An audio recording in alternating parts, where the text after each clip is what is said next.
Souvent, je me demande si Jésus était un être de chair et de sang comme nous, ou bien une pensée impalpable dans notre esprit, ou encore une idée qui visite la vision de l'homme. Souvent, il me paraît qu'il n'était qu'un rêve, rêvé en même temps par d'innombrables hommes et femmes, dans un sommeil plus profond que le sommeil, et dans une aurore plus sereine que toutes les aurores. Et il semble qu'en racontant ce rêve les uns aux autres, nous nous soyons mis à le prendre pour un fait qui s'était réellement passé, et en lui donnant de notre imaginaire un corps et de notre ardent désir une voix, nous en fîmes une substance de notre propre substance. Mais en vérité, il n'était pas un rêve.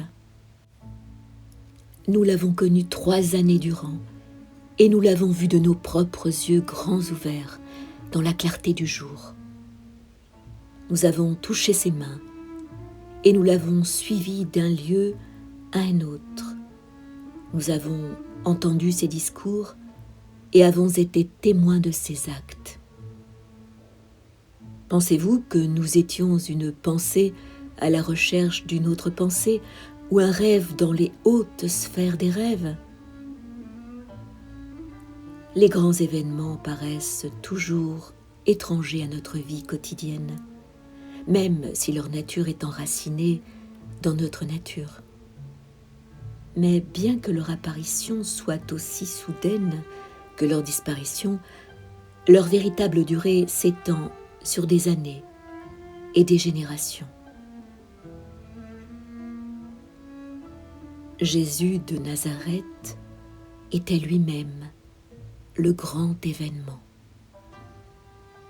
Cet homme dont nous connaissons le Père, la Mère et les frères était lui-même un miracle en Judée. Oui, si tous les miracles qu'il avait accomplis étaient posés à ses pieds, il n'arriverait pas à sa cheville. Et tous les fleuves de tous les temps ne pourront emporter le souvenir que nous avons de lui. Il était une montagne en flammes dans la nuit, et pourtant il était une douce lueur au-delà des collines. Il était une tempête dans le ciel, et pourtant il était un murmure dans la brume au point du jour. Il était un torrent qui se déversait des hauteurs vers les plaines pour tout détruire sur son passage. Et il était comme le rire des enfants. Tous les ans, j'avais attendu la visite du printemps en cette vallée. J'avais attendu le lys et le cyclamen, et tous les ans, mon âme s'était attristée au tréfonds de moi, car sans cesse, je languissais de me réjouir avec le printemps. Toutefois, je n'y parvenais pas. Mais quand Jésus vint dans mes saisons, il était lui-même un printemps, et en lui se trouvait la promesse de toutes les années à venir. Il remplit mon cœur de joie, et comme les violettes, je grandissais, chose timide, dans la lumière de sa venue. Et maintenant, les saisons des mondes à venir ne pourront effacer sa beauté de ce monde-ci. Non, Jésus n'était pas un fantasme, ni une conception des poètes. C'était un être humain comme vous et moi. Il pouvait voir, toucher et entendre, mais sous tous les autres aspects, il était différent de nous. C'était un homme de joie.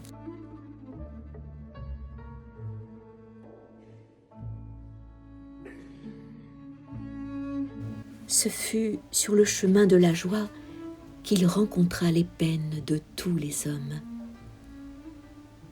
Et ce fut des toits élevés de ces peines qu'il regardait la joie de tous les hommes.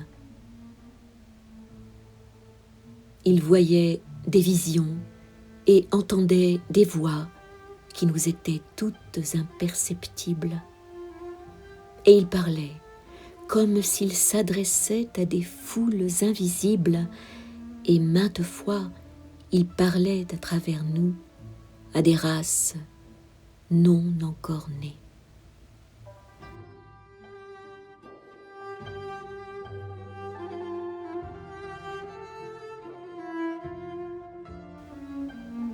Et Jésus était souvent seul. Il était parmi nous, mais non pas avec nous. Il était sur terre, mais il était du ciel. Et c'est seulement dans notre solitude que nous pourrions visiter le pays de sa solitude.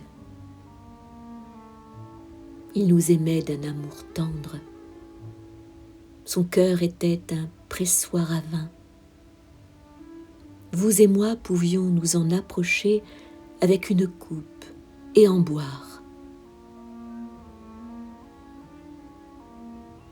Il y avait une chose que je ne comprenais pas en Jésus. Il se divertissait avec son public. Il faisait des plaisanteries ainsi que des jeux de mots, et il riait, le cœur débordant de joie, même lorsque ses yeux se perdaient au loin et que sa voix trahissait de la mélancolie. Mais à présent je comprends. Souvent, j'imagine que la terre était une femme enceinte de son premier enfant. Quand Jésus naquit, il fut le premier enfant. Et quand il mourut, il fut le premier homme à mourir. Car ne vous a-t-il pas semblé que la terre s'était tue en ce vendredi noir et que les cieux étaient en guerre avec les cieux? Et n'avez-vous pas senti, lorsque son visage disparut de notre vue, comme si nous n'étions rien d'autre que souvenirs dans la brume?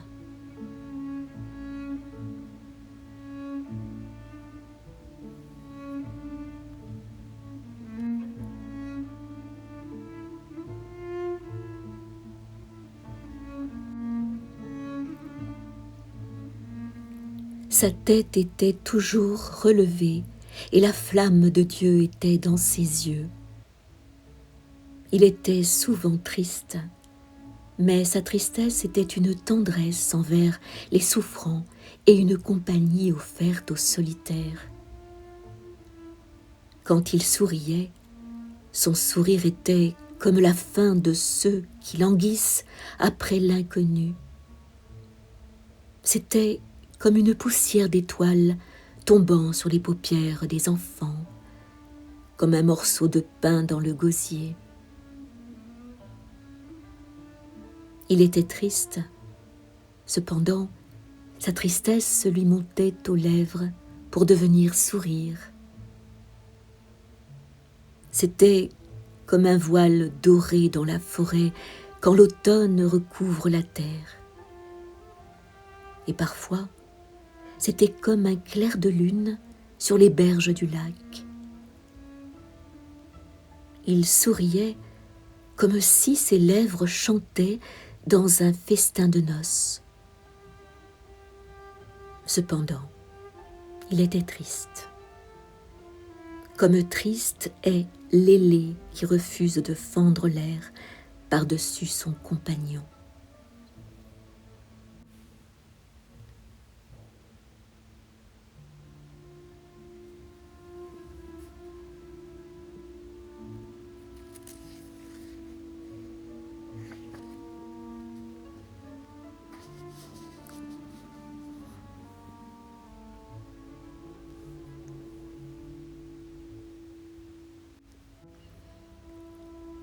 Lorsque Jésus parlait, le monde entier se taisait pour écouter.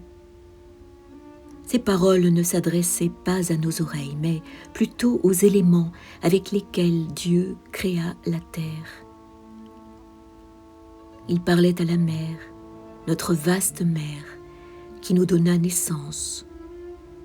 Et il parlait au mont, notre frère aîné, dont le sommet est une promesse. Et au-delà de la mer et du mont, il parlait aux anges à qui nous confions nos rêves, avant que le limon en nous ne s'endurcît au soleil. Et son discours continue à dormir paisiblement dans nos cœurs, comme une chanson d'amour à moitié oubliée. Et parfois, il se fraye un chemin de flamme jusqu'à notre mémoire. Son discours était simple et joyeux, et le son de sa voix était comme de l'eau fraîche dans une terre aride. Une fois, il leva la main face au ciel, et ses doigts étaient comme les branches d'un sycomore, et il dit d'une voix forte : « Les prophètes d'antan vous ont parlé, et vos oreilles sont pleines de leurs paroles. Mais moi, je vous dis d'ôter de vos oreilles ce que vous avez entendu. » Et ces mots de Jésus, « Mais moi, je vous dis », n'étaient pas proférés par un homme de notre race ou de notre monde, mais plutôt par une armée de séraphins défilant dans le ciel de la Judée. Maintes fois, il citait la loi et les prophètes, et puis il disait « Mais moi, je vous dis ». Oh, quelle parole en flammes, quelle vague de mers inconnues au rivage de notre esprit. Mais moi, je vous dis. Quelles étoiles en quête des ténèbres de l'âme, et quelles âmes éveillées en attente de l'aube. Pour parler du discours de Jésus, on doit absolument avoir le même discours que lui, ou du moins son écho. Je n'ai ni son discours ni son écho. Je vous prie de me pardonner d'avoir commencé une histoire que je ne peux terminer. Mais sa fin n'est pas encore sur mes lèvres. Elle est toujours une chanson d'amour dans le vent.